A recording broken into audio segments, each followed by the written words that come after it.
Study visa ਦੇ ਮੁੱਦੇ ਤੇ ਮੈਂ ਬਣਾਂਗਾ ਤੁਹਾਡੀ ਆਵਾਜ਼। ਕੰਸਲਟੈਂਟ ਨੂੰ ਪੁੱਛਾਂਗੇ ਸਿੱਧੇ ਸਵਾਲ ਤੇ ਤੁਹਾਨੂੰ ਮਿਲਣਗੇ ਤੁਹਾਡੇ ਸਵਾਲਾਂ ਦੇ ਜਵਾਬ। ਸਤਿ ਸ਼੍ਰੀ ਅਕਾਲ ਜੀ, ਸਵਾਗਤ ਹੈ ਸਾਰਿਆਂ ਦਾ। ਦੋਸਤੋ, ਅੱਜ ਗੱਲ ਕਰਾਂਗੇ ਉਹ ਸਟੂਡੈਂਟਸ ਦੀ ਜਿਹੜੇ USA ਜਾਣਾ ਚਾਹੁੰਦੇ ਨੇ।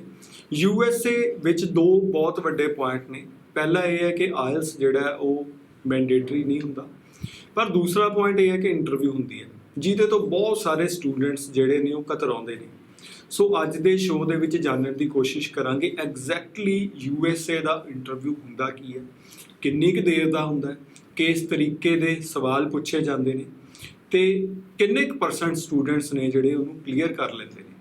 ਸਾਡੇ ਨਾਲ ਮੌਜੂਦ ਨੇ ਬ੍ਰੌਡਵੇ ਇਮੀਗ੍ਰੇਸ਼ਨ ਦੇ ਮੈਨੇਜਿੰਗ ਡਾਇਰੈਕਟਰ ਅਮਰਜੀਤ ਸਿੰਘ ਕੰਵਰ ਸਾਹਿਬ, ਸਵਾਗਤ। ਥੈਂਕ ਯੂ ਦੀਪਕ ਜੀ। ਪ੍ਰੋਗਰਾਮ ਦੇਖ ਰਹੇ ਸਾਰੇ ਦੋਸਤਾਂ ਨੂੰ ਮੇਰੇ ਵੱਲੋਂ ਸਤਿ ਸ਼੍ਰੀ ਅਕਾਲ। ਕੰਵਰ ਸਾਹਿਬ, USA ਜਿਵੇਂ ਤੁਸੀਂ ਵੀ ਕਈ ਵਾਰ ਕਹਿੰਦੇ ਹੁੰਦੇ ਹੋ ਕਿ ਬਹੁਤ ਜ਼ਿਆਦਾ ਡਿਫਿਕਲਟ ਨਹੀਂ, ਆਇਲਸ ਦੇ ਮਾਮਲੇ 'ਚ ਵੀ ਲਿਬਰਲ ਹੈ ਤੇ ਪਰ ਇੰਟਰਵਿਊ ਨੂੰ ਲੈ ਕੇ ਜੇ ਗੱਲ ਕਰੀਏ ਤਾਂ ਸਟੂਡੈਂਟਸ ਬਹੁਤ ਕਤਰਾਉਂਦੇ ਨੇ, ਖਾਸ ਕਰਕੇ ਪੰਜਾਬ ਦੇ ਸਟੂਡੈਂਟ। ਐਗਜ਼ੈਕਟਲੀ ਕੀ ਫਾਰਮੈਟ ਹੁੰਦਾ ਇੰਟਰਵਿਊ ਦਾ? ਦੇਖੋ, US ਦੇ ਵਿੱਚ ਬੇਸਿਕਲੀ ਸਭ ਤੋਂ ਜਿਹੜਾ ਉਹਦਾ ਸੌਖਾ ਪਾਰਟ ਆ, ਉਹ ਸੌਖਾ ਪਾਰਟ ਆ ਐਡਮਿਸ਼ਨ। ਐਡਮਿਸ਼ਨ ਬਹੁਤ ਸੌਖਾ। ਤੁਹਾਨੂੰ ਅਕੈਡਮਿਕ ਚਾਹੀਦੇ ਹੈ, ਗੈਪ ਅਸੈਪਟ ਹੋ ਜਾਂਦਾ ਹੈ, ਵਿਦਆਊਟ ਆਈਲੈਟਸ ਪੋਸੀਬਲ ਹੈ।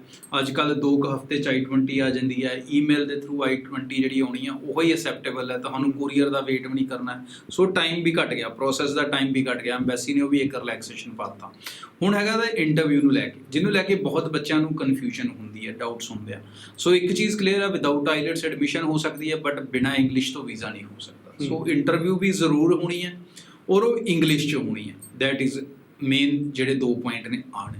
ਇੰਟਰਵਿਊ ਹਰ ਬੱਚੇ ਦੀ ਹੋਏਗੀ ਕਿਉਂਕਿ ਫੇਸ ਟੂ ਫੇਸ ਤੁਹਾਨੂੰ ਜਾਣਾ ਪਏਗਾ। ਸੋ ਆਹ ਨਹੀਂ ਹੈ ਕਿ ਕਿਸੇ ਦੀ ਹੋਊਗੀ ਤੇ ਕਿਸੇ ਦੀ ਨਹੀਂ ਹੋਊਗੀ। ਦੂਸਰੀ ਚੀਜ਼, ਹੁਣ ਯੂਨੀਵਰਸਿਟੀਆਂ ਦੇ ਵਿੱਚ ਕੋਈ ਇੰਟਰਵਿਊ ਨਹੀਂਗਾ, ਮੇਨ ਇੰਟਰਵਿਊ ਐਮਬੈਸੀ ਦਾ ਹੀ ਹੁੰਦਾ ਔਰ ਐਮਬੈਸੀ ਦਾ ਇੰਟਰਵਿਊ ਦੀ ਲੈਂਥ ਜਿਹੜੀ ਹੈ ਜੀ ਹਾਰਡਲੀ 4 ਤੋਂ 5 ਮਿੰਟ ਹੁੰਦੀ ਹੈ ਔਰ ਕਈ ਵਾਰੀ ਸ਼ਾਇਦ 1 ਮਿੰਟ ਵੀ ਨਾ ਹੋਵੇ। ਕਿਉਂਕਿ ਉਹ ਡਿਪੈਂਡ ਹੈ ਤੁਹਾਡੇ ਉੱਤੇ। ਅਗਰ ਵੀਜ਼ਾ ਆਫਿਸਰ ਨੇ ਤੁਹਾਨੂੰ ਹਾਈ ਹੈਲੋ ਵੀ ਕੀਤਾ ਜਾਂ ਮਾੜੀ ਜੀ ਵੀ ਗੱਲ ਕੀਤੀ ਔਰ ਤੁਹਾਨੂੰ ਉਹ ਵੀ ਨਹੀਂ ਸਮਝ ਆਈ ਹੈ ਤੇ ਹੋ ਸਕਦਾ ਉਹ ਅੱਗੇ ਤੁਹਾਡੇ ਨਾਲ ਜ਼ਿਆਦਾ ਗੱਲਬਾਤ ਨਾ ਕਰੇ। ਸੋ ਬੇਸਿਕਲੀ ਤੁਹਾਡਾ ਜਿਹੜਾ ਅਲਰਟ ਹੋਣਾ ਉਸ ਲੈਂਗੁਏਜ ਦੇ ਪ੍ਰਤੀ ਉਹ ਬਹੁਤ ਇੰਪੋਰਟੈਂਟ ਹੈ। ਬਹੁਤ ਲੰਬੇ ਚੌੜੇ ਸਵਾਲ ਜਵਾਬ ਨਹੀਂ ਕੀਤੇ ਜਾਂਦੇ ਜਿੱਦਾਂ ਕਿ ਆਪਾਂ UK 'ਚ ਦੇਖਦੇ ਹਾਂ ਕਿ 40-45 ਮਿੰਟ ਦਾ ਟੈਲੀਫੋਨਿਕ ਵੀਡੀਓ ਇੰਟਰਵਿਊ ਹੋ ਜਾਂਦਾ ਹੈ ਜਾਂ ਅੱਧੇ ਘੰਟੇ ਦਾ ਵੀ ਹੋ ਜਾਂਦਾ ਹੈ। ਇੱਥੇ ਉਹ ਸੀਨ ਨਹੀਂ ਗਾ। ਇੱਥੇ ਤੁਸੀਂ ਵੀਜ਼ਾ ਬਹੁਤ ਜਲਦੀ ਔਰ ਸ਼ਾਰਪਲੀ ਸਿਕਿਉਰ ਕਰ ਸਕਦੇ ਹੋ, ਪਰ ਤੁਹਾਡਾ ਪ੍ਰੋਫਾਈਲ ਪੂਰੀ ਤਰ੍ਹਾਂ ਸੁਟੇਬਲ ਹੋਣਾ ਚਾਹੀਦਾ ਔਰ ਤੁਹਾਡੇ ਕੋਲ ਉਹਨਾਂ ਦੀ ਹਰ ਗੱਲ ਦਾ ਸਟੀਕ ਔਰ ਔਨ ਸਪੌਟ ਜਵਾਬ ਹੋਣਾ ਚਾਹੀਦਾ। ਮਤਲਬ ਜ਼ਿਆਦਾ ਸੋਚਣ ਵਾਲਾ ਜਵਾਬ ਵੀ ਨਹੀਂ ਚਾਹੀਦਾ ਉਹਨਾਂ ਨੂੰ ਔਰ ਬਹੁਤ ਜ਼ਿਆਦੀਆਂ ਲੰਬੀਆਂ ਕਹਾਣੀਆਂ ਪੈਰਾਗ੍ਰਾਫ 'ਚ ਯਾਦ ਕਰਕੇ ਵੀ ਜਾਣ ਦਾ ਫਾਇਦਾ ਨਹੀਂ। ਸਪੌਂਟੇਨੀਅਸ ਜਵਾਬ ਤੁਹਾਡੇ ਕੋਲ ਹੋਣਾ ਚਾਹੀਦਾ ਹਰ ਚੀਜ਼ ਨੂੰ ਲੈ ਕੇ ਨੇ, ਆਪਣੇ ਪ੍ਰੋਫਾਈਲ ਨੂੰ, ਆਪਣੇ ਇੰਸਟੀਟਿਊਟ ਨੂੰ, ਆਪਣੇ ਕੋਰਸ ਨੂੰ, ਆਪਣੇ ਕੋਰਸ ਦੇ ਬਾਅਦ ਦੇ ਤੁਹਾਡੇ ਫਿਊਚਰ ਪਲਾਨਸ ਨੂੰ। ਜੇ ਤੁਹਾਡੇ ਕੋਈ ਗੈਪਸ ਹੈ ਵਿੱਚ ਐਜੂਕੇਸ਼ਨ ਦੇ ਤਾਂ ਉਹਨਾਂ ਨੂੰ ਲੈ ਕੇ, ਮਤਲਬ ਉਹ ਸਾਰੀ ਕਹਾਣੀ ਮੈਕਸੀਮਮ 3 ਤੋਂ 4 ਮਿੰਟ 'ਚ ਖ਼ਤਮ ਕਰ ਦਿੰਦੇ ਆ। ਕੋਈ ਇੰਟਰਵਿਊ ਹੁੰਦਾ ਹੋਊਗਾ ਜਿਹਦੇ 'ਚੋਂ 5-7 ਮਿੰਟ ਤੱਕ ਜਾਂਦੇ ਹੋਣਗੇ। ਬਹੁਤੇ ਇੰਟਰਵਿਊ 2 ਤੋਂ 3 ਮਿੰਟ 'ਚ ਸਮ ਅਪ ਹੋ ਜਾਂਦੇ ਆ।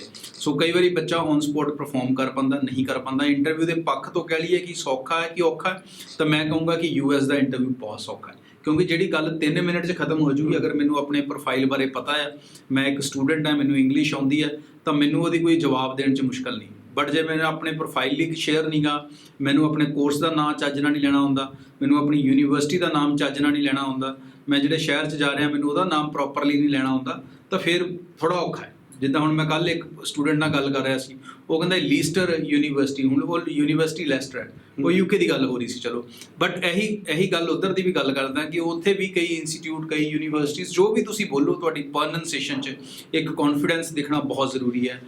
ਅੰਡਰਸਟੈਂਡਿੰਗ ਆਫ ਕਨਸੈਪਟ ਤੁਹਾਡੇ 'ਚ ਹੋਣੀ ਬਹੁਤ ਜ਼ਰੂਰੀ ਹੈ। ਆਪਣੇ ਫਿਊਚਰ ਔਰ ਜਿਹੜਾ ਕਰੀਅਰ ਹੈ ਉਹਦੇ ਲਈ ਜਿਹੜਾ ਵਿਜ਼ਨ ਹੈ ਉਹਦੀ ਕਲੈਰਿਟੀ ਜਿਹੜੀ ਹੈ ਉਹ ਤੁਹਾਡੇ ਵਿੱਚ ਹੋਣੀ ਬਹੁਤ ਜ਼ਰੂਰੀ ਹੈ। ਸੋ ਕਈ ਵਾਰੀ US 'ਚ ਇੱਕ ਬਿਊਟੀ ਹੋਰ ਵੀ ਹੈ ਕਿ ਮੰਨ ਲਓ ਤੁਹਾਡੀ ਪਹਿਲੀ ਇੰਟਰਵਿਊ ਨਹੀਂ ਸਕਸੈਸਫੁਲ ਗਈ, ਤੁਸੀਂ ਨਹੀਂ ਪਰਫਾਰਮ ਕਰ ਸਕੇ, ਤਾਂ ਤੁਸੀਂ ਦੁਬਾਰਾ ਦੂਸਰੀ ਵਾਰੀ, ਤੀਸਰੀ ਵਾਰੀ ਵੀ ਆਪਣੀ ਇੰਟਰਵਿਊ ਸਕੈਜੂਅਲ ਕਰਾ ਸਕਦੇ ਹੋ ਔਰ ਹਰ ਵਾਰੀ ਤੁਹਾਡੀ ਉਹ ਗੱਲ ਬੜੇ ਆਰਾਮ ਨਾਲ, ਧੀਰਜ ਨਾਲ ਸੁਣੇਗਾ। ਹਰ ਵਾਰੀ ਵੀਜ਼ਾ ਆਫਿਸਰ ਅਲੱਗ ਹੋਏਗਾ। ਸੋ ਕਈ ਵਾਰੀ ਇਹ ਬੱਚਿਆਂ ਨਾਲ ਹੁੰਦਾ ਕਿ ਉਹ ਪਹਿਲੀ 'ਚ ਨਹੀਂ ਕੱਢ ਪਾਉਂਦੇ ਤਾਂ ਉਹ ਸੈਕਿੰਡ ਅਟੈਂਪਟ ਕਰਦੇ ਨੇ ਜਾਂ ਉਹ ਥਰਡ ਅਟੈਂਪਟ ਕਰਦੇ ਨੇ ਤੇ ਉਹਦੇ 'ਚ ਸਿਕਿਉਰ ਕਰ ਲੈਂਦੇ ਨੇ, ਕਿਉਂਕਿ ਪਹਿਲੀ ਵਾਰੀ ਕਈ ਵਾਰੀ ਨਰਵਸਨੈਸ ਜ਼ਿਆਦਾ ਵੱਧ ਜਾਂਦੀ ਹੈ ਜਦੋਂ ਤੁਸੀਂ ਇੱਕਦਮ ਵੀਜ਼ਾ ਆਫਿਸਰ ਦੇ ਕੇ ਪੇਸ਼ ਹੁੰਦੇ ਹੋ। ਸੈਕਿੰਡ ਟਾਈਮ ਜਾਂਦੇ ਹੋ ਤਾਂ ਤੁਹਾਨੂੰ ਥੋੜ੍ਹਾ ਉਹ ਇਨਵਾਇਰਮੈਂਟ ਨਾਲ ਤੁਸੀਂ ਯੂਜ਼ ਟੂ ਹੋ ਜਾਂਦੇ ਆ, ਤਾਂ ਉਹਦੇ 'ਚ ਪ੍ਰੋਬੈਬਿਲਿਟੀ ਹੋਰ ਜ਼ਿਆਦਾ ਜਿਹੜੀ ਹੈ ਉਹ ਵੱਧ ਜਾਂਦੀ ਜਾਂਦੀ ਹੈ। ਸੋ US ਦੀ ਵੀਜ਼ਾ ਦੇਣ ਦੀਆਂ ਪੋਸੀਬਿਲਿਟੀਜ਼ ਮੱਚ ਹਾਇਰ ਹੈ, ਬਟ ਗੱਲ ਹੈ ਕਿ ਬੱਚੇ ਦੀਆਂ ਇੰਟੈਂਸ਼ਨਸ ਜੈਨੂਇਨ ਹੋਣੀਆਂ ਚਾਹੀਦੀਆਂ ਔਰ ਬੱਚਾ ਵੈਲ ਨੌਲੇਜਡ ਹੋਣਾ ਚਾਹੀਦਾ, ਨਾ ਕਿ ਕੋਈ ਲੰਬੇ ਪੈਰਾਗ੍ਰਾਫ ਯਾਦ ਕਰਕੇ ਗਿਆ ਹੋਵੇ ਕੰਸਲਟੈਂਟ ਕੋਲੋਂ ਜਾਂ ਘਰਦਿਆਂ ਕੋਲੋਂ। ਆਪਣੇ ਲਈ ਉਹ ਅਵੇਅਰ ਹੋਵੇ, ਆਪਣੇ ਕੋਰਸ ਲਈ, ਐਜੂਕੇਸ਼ਨ ਲਈ ਕਿਹੜੀ ਕਰਨ ਜਾ ਰਿਹਾ, ਕਿਉਂ ਕਰਨ ਜਾ ਰਿਹਾ। ਸਵਾਲ ਉਹੀ ਰਹਿਣਗੇ, ਤੁਹਾਡੇ ਪ੍ਰੋਫਾਈਲ ਦੇ ਰਿਲੇਟਡ ਹੀ ਰਹਿਣਗੇ, ਲੇਕਿਨ ਤੁਹਾਡਾ ਜਵਾਬ ਔਨ ਸਪੌਂਟੇਨ ਹੋਣਾ ਚਾਹੀਦਾ, ਮਤਲਬ ਫਟਾਫਟ ਆਉਣਾ ਚਾਹੀਦਾ। ਅੱਧਾ ਘੰਟਾ ਸੋਚ ਕੇ ਜਾਂ ਨਰਵਸ ਹੋ ਕੇ ਆਈ ਕਰਕੇ ਰੁਕ ਕੇ ਜਵਾਬ ਦੋਗੇ ਤਾਂ ਉਹ ਨੈਗੇਟਿਵ ਇੰਪ੍ਰੈਸ਼ਨ ਪਾਉਂਦੇ ਨੇ। ਸੋ ਤਿਆਰੀ ਕਰਨੀ ਚਾਹੀਦੀ ਕਿ ਨਹੀਂ ਪਹਿਲਾਂ? ਨਹੀਂ, ਡੈਫੀਨੇਟਲੀ ਪ੍ਰੈਪਰੇਸ਼ਨ ਹਰ ਚੀਜ਼ ਦੀ ਅੱਛੀ ਹੈ। ਜਿੰਨਾ ਵੀ ਆਪਾਂ ਪ੍ਰਪੇਅਰਡ ਹੋ ਕੇ ਚੱਲਾਂਗੇ ਉਹ ਚੀਜ਼ਾਂ ਜ਼ਰੂਰੀ ਹੈ। ਇੰਟਰਵਿਊ 'ਚ ਜ਼ਿਆਦਾ ਅਟਕਣਾ ਵਧੀਆ ਨਹੀਂ ਹੁੰਦਾ, ਸੋਚਣਾ ਵਧੀਆ ਹੁੰਦਾ, ਲੇਕਿਨ ਇੱਕਦਮ ਮਤਲਬ ਆਪਾਂ ਕਹਿ ਲਈਏ ਬੇਵਕੂਫਾਂ ਵਾਲੀ ਸ਼ਕਲ ਬਣਾ ਕੇ ਆਪਾਂ ਸੋਚਣ ਲੱਗ ਜਾਂਗੇ, ਮਤਲਬ ਅਗਲੇ ਨੂੰ ਪਤਾ ਲੱਗ ਗਿਆ ਸਾਨੂੰ ਹੁੰਦਾ ਹੀ ਕੱਖ ਨਹੀਂ। ਸੋ ਉਹ ਚੀਜ਼ਾਂ ਨਹੀਂ ਹੋਣੀਆਂ ਚਾਹੀਦੀਆਂ। ਆਪਣੇ ਕੋਰਸ ਕੰਟੈਂਟ ਬਾਰੇ, ਚੀਜ਼ਾਂ ਬਾਰੇ ਤੁਸੀਂ ਅਵੇਅਰਡ ਔਰ ਪ੍ਰਪੇਅਰਡ ਜ਼ਰੂਰ ਹੋਣੇ ਚਾਹੀਦੇ, ਤਾਂ ਕਿ ਅਗਲਾ ਸਵਾਲ ਪੁੱਛੇ ਤਾਂ ਨਾਲ ਦੀ ਨਾਲ ਤੁਸੀਂ ਉਹਦੇ ਜਵਾਬ ਦੇ ਸਕੋ। ਸੋ ਦੋਸਤੋ, ਜਿਵੇਂ ਕਿ ਅਮਰਜੀਤ ਜੀ ਨੇ ਕਿਹਾ, ਜੇ ਤਿਆਰੀ ਕਰਕੇ ਜਾਓ ਤਾਂ USA ਦੀ ਇੰਟਰਵਿਊ ਅਮਰਜੀਤ ਜੀ ਦੇ ਮੁਤਾਬਕ ਸਭ ਤੋਂ ਜ਼ਿਆਦਾ ਈਜ਼ੀ ਹੈ। ਲੇਟੈਸਟ ਅਪਡੇਟਸ ਤੁਹਾਡੇ ਤੱਕ ਲੈ ਕੇ ਪਹੁੰਚਦੇ ਰਵਾਂਗੇ। ਚੈਨਲ ਨੂੰ ਜ਼ਰੂਰ ਸਬਸਕ੍ਰਾਈਬ ਕਰੋ। ਧੰਨਵਾਦ। Thank you.